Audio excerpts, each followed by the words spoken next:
I will present reflections on the social dimensions of tuberculosis and person-centered care, drawing upon experiences from MDR-TB in Uzbekistan. So as Dr. Karikalan introduced really clearly, tuberculosis is a massive problem worldwide.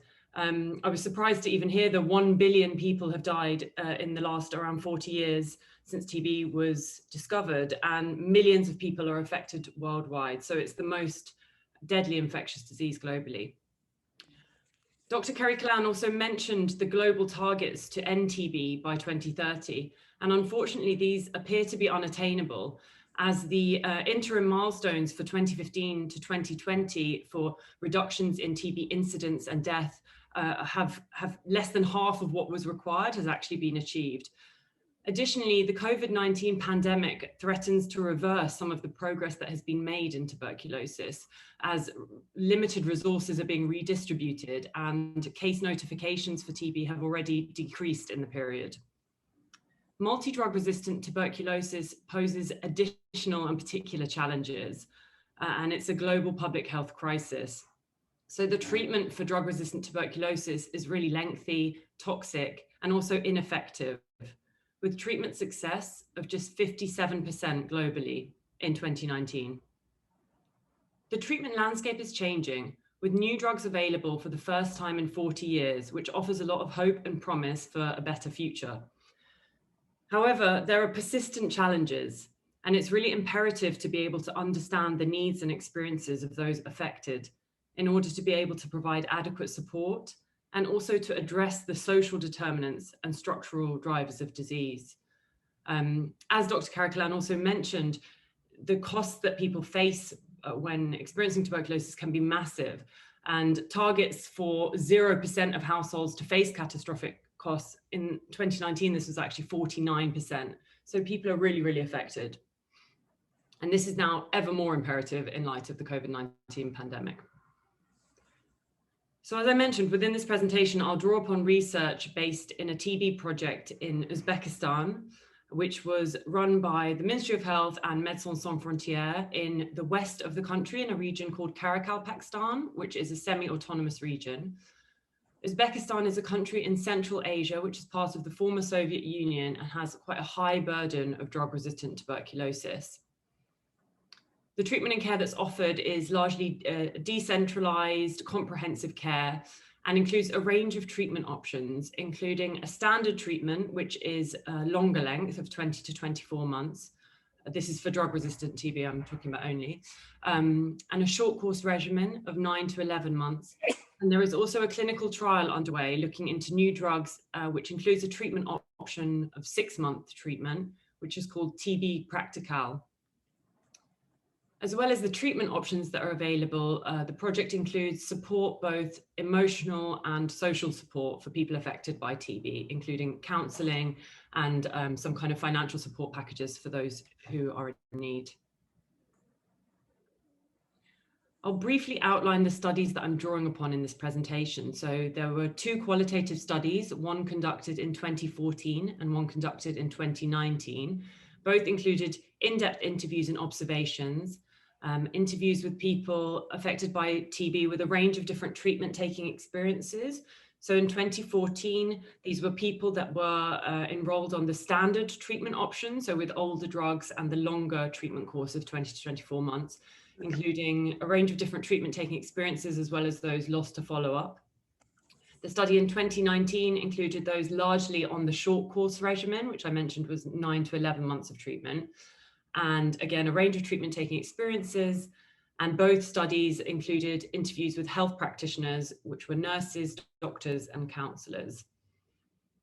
All of the interviews were audio recorded following participants' consents, and interview transcripts were analysed thematically using coding to identify emergent themes, patterns, and concepts from participants' accounts, and drawing upon principles of grounded theory. So that's taking an approach to try and generate findings quite inductively that are really closely linked to participants' accounts of their experiences, rather than going in with a set of predetermined ideas that you're then testing or exploring with people.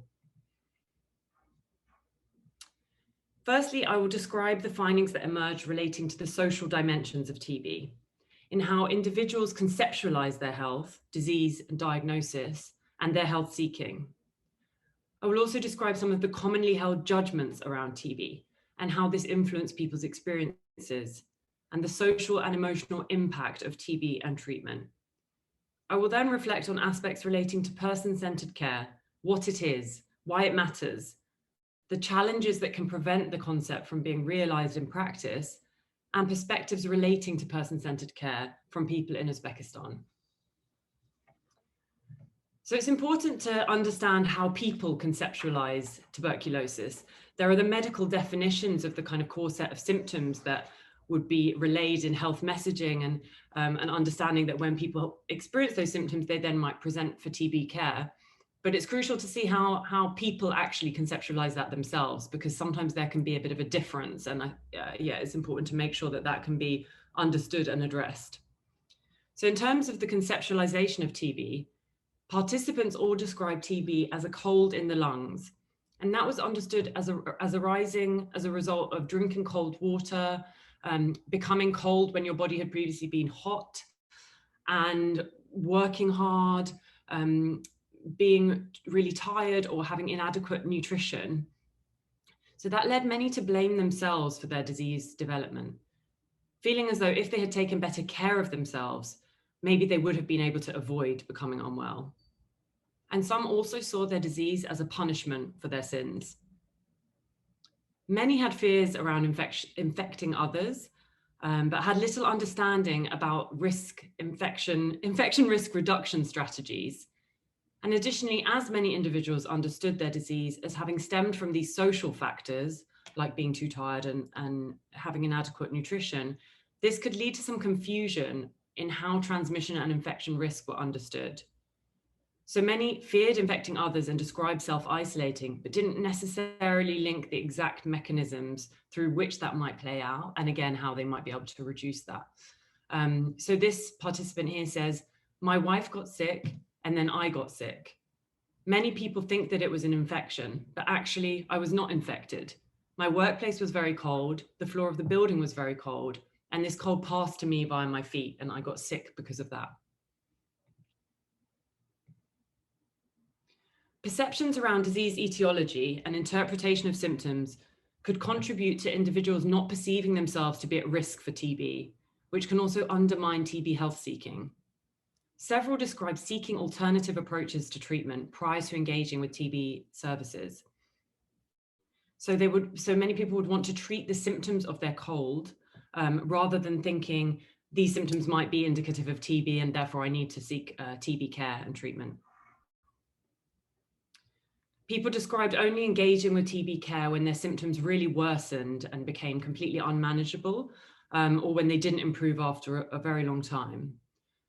Some had a TB diagnosis when seeking other services. So some were screened as part of engaging with military, or having annual health checks that people needed for their health cards.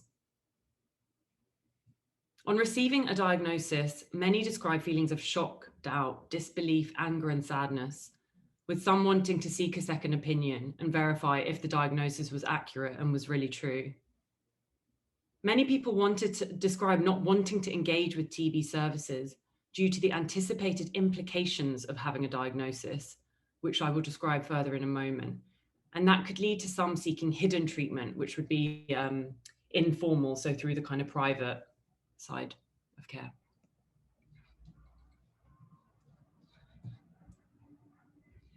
TB was seen as a disease which affects those who are poor. As this young man says, TB has been considered as a horrible disease from old times. We can say it is not a good type of disease, and there's still a part of the population who consider TB as a disease of the population of lower level. For example, that the people who get TB are the homeless, prostitutes, and people with a reckless life who don't take care of themselves. Many people did not identify themselves with that image of who gets TB.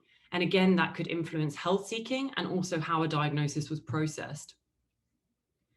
The majority of participants describe feeling as though people look at you differently when you have TB, as though you're a sick person, and fearing that you are infectious.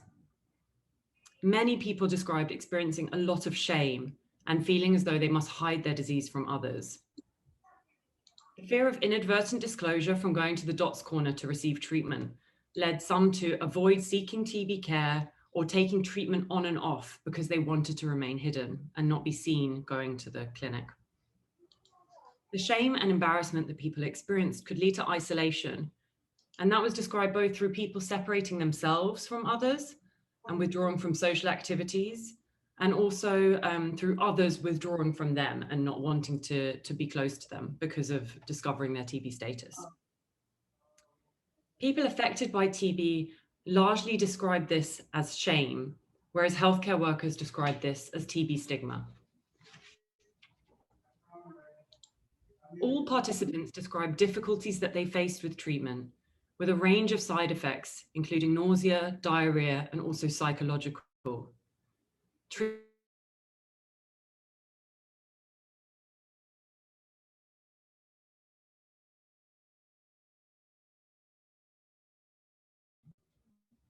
I think I just got muted. I'll carry on. So treatment was clouded by uncertainty. There was no guarantee of cure. Many people had fears about dying even with treatment. And this was exacerbated by seeing others in hospital who became very unwell and deteriorated and died. And also many people had fears of relapsing in the future, even if they were to have a treatment completed or a cured outcome, as again, they had seen many others experience this. And these fears and concerns and this uncertainty could lead to many people feeling very hopeless. The drug side effects, uncertainty, hopelessness, shame, and isolation appeared really acute. Many described the struggles they faced emotionally and psychologically, and several individuals described times where they considered or attempted to end their life because of these difficulties. This was particularly described by people in the 2014 study and less so in the study in 2019. And again, just to emphasize, in 2014, the study was people who were enrolled on the longer treatment of 20 to 24 months, whereas 2019 was largely people on the short course regimen. In the next slide, I'm going to share a couple of quotes that may be distressing, but I think it's really important to share people's voices in the way that they highlight and describe how acute the difficulties could be.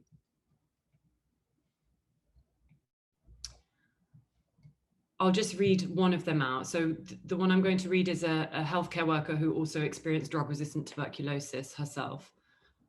You want to default, but there is no way out, as though you are under something that is covering you. You feel like you are stuck with it. There's no way. You are under something that's closed on you, and you have to always fight yourself, as if you have two people inside of you. It was hard. I had suicidal thoughts, and even I was going to try.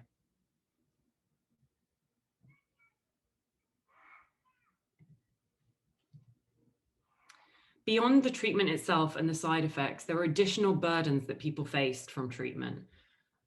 The one that was the most pervasive and far-reaching in terms of its impact was people's inability to work while on TB treatment.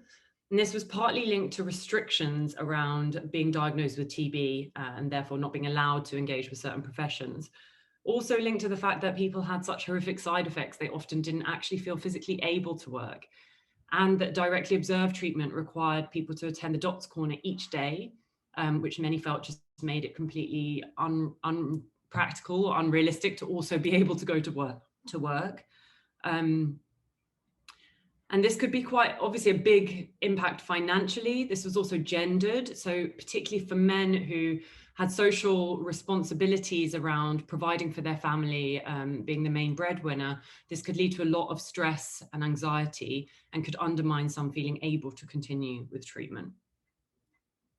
Women who were married described having social duties as in their role as daughter-in-law, which again could be undermined by being on treatment and having really difficult side effects. And so that could be challenging and could also affect people's relationships. So several people described actually divorcing as a result of being on treatment. And this was particularly for women, and again, linked to some of the kind of daughter-in-law social roles. Young people described not being able to attend school while on TB treatment. And this has the obvious educational impacts as well as the social impacts of being separated from their peers and not being able to progress in line with other young people their age. So all of these implications are quite heavy. And again, to link it back to the kind of care seeking and engagement with treatment and care, for some people, they just were not able to prioritize their physical health over all of these other areas of life, needing to provide, needing to secure an income, needing to be able to, meet the needs of their family.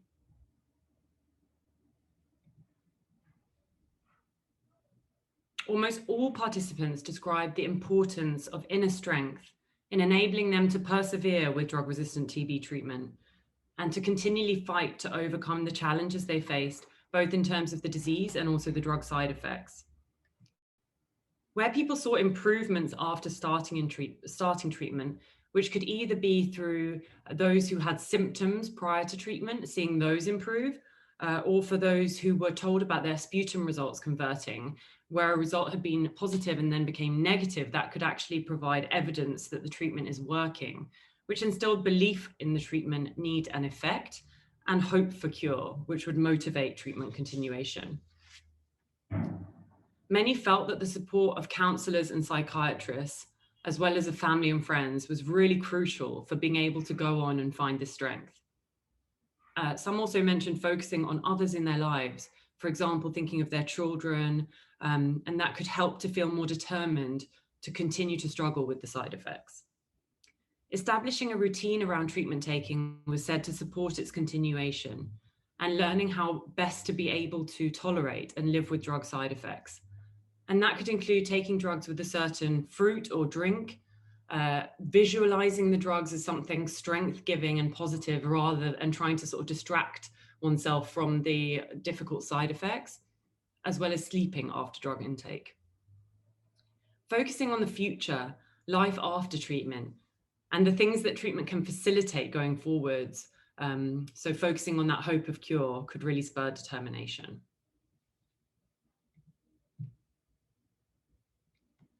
So now on to person-centered care. Person-centered care refers to care that is responsive to and considerate of individuals' preferences, needs, and values. It considers the person as an active participant in their care and encourages informed and shared decision-making and self-determination. Person-centered care is an internationally recognized priority.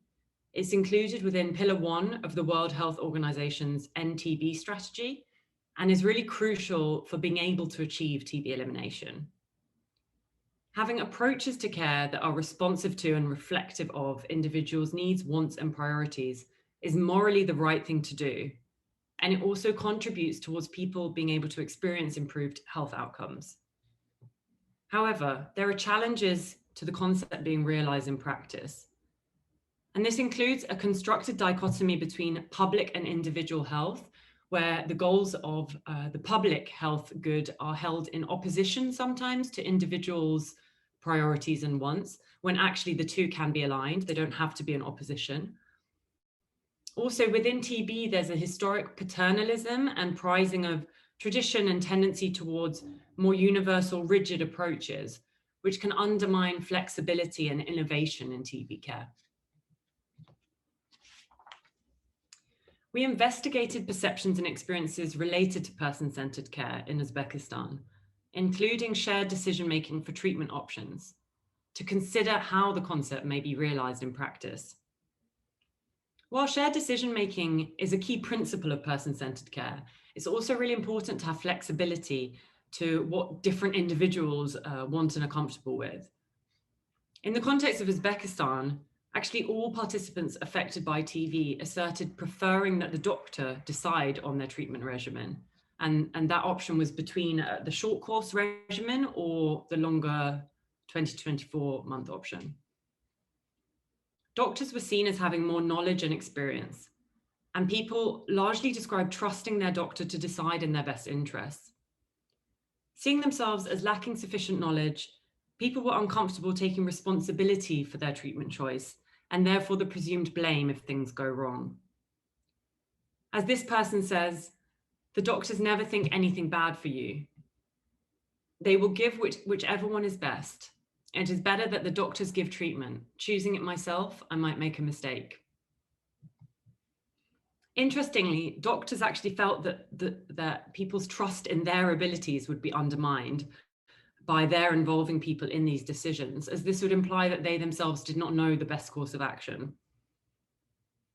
For example, this doctor here says, if you tell them that they have two options and to choose one, then the patient questions whether the doctor is really going to treat them. However, people did want to be involved in discussions about their treatment and care, have their preference sought, and to enact choice in other areas relating to their care. So for example, the location of their treatment, whether they would start treatment from hospital or ambulatory based. And people asserted this even when their preference countered the healthcare workers' advice. It appeared really important for people to have information and understanding, which many people described not having had, and not necessarily having all of their questions been answered or had the space to really discuss things about their treatment and care. But people wanted to know what to expect from the treatment, from their disease, in terms of the drug side effects. This could support people's readiness for treatment and their ability to adapt and have ways of coping with the struggles that they faced. It was described as being my body and my right. As this person says, it is my life. That is why I should know what is happening. What are they doing? I want it to be told openly. There was some dissonance between the perspectives of people affected by TB and practitioners. So for example, all people affected by TB within the study described really wanting shorter treatment, highlighted the numerous ways in which having a shorter treatment length impacted their lives for the better. But practitioners were more familiar with a history of using quite a long treatment for drug-resistant tuberculosis, which meant that they trusted a longer treatment over the short course, and said, our doctors do not want to prescribe the short course regimen. In conclusion, these findings have highlighted how important it is to understand the views and experiences of people affected by TB, and also of the practitioners who are involved with implementing treatment and care, to ensure that the approaches that are adopted are really reflective of people's needs, concerns, thought processes, and wants. These findings have shown the ways in which the social dimensions of tuberculosis can affect people, and can also undermine people's ability to engage with treatment and care. So for example, as I said earlier, if someone is having to prioritize treatment above securing an income and providing for their family, this may actually be completely impossible. It is crucial that adequate support is provided to people and that the social aspects are addressed. The structural drivers are also considered and addressed, with flexible approaches to care that are adaptive and holistic, and include the person affected with TB as central to the process of care.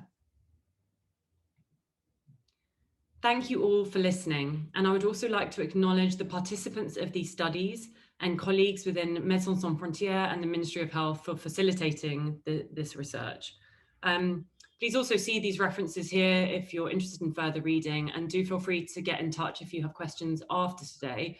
I'd also like to briefly mention that we are at the moment writing a perspective piece on person-centered care in practice globally, and some of the challenges and kind of opportunities for how this concept might be realized, and plan to do a future supplement on the topic so that there's the opportunity to go into the range of topics within person-centered care and TB in more detail. So again, do feel free to get in touch after today if anyone's interested in that. Thank you very much.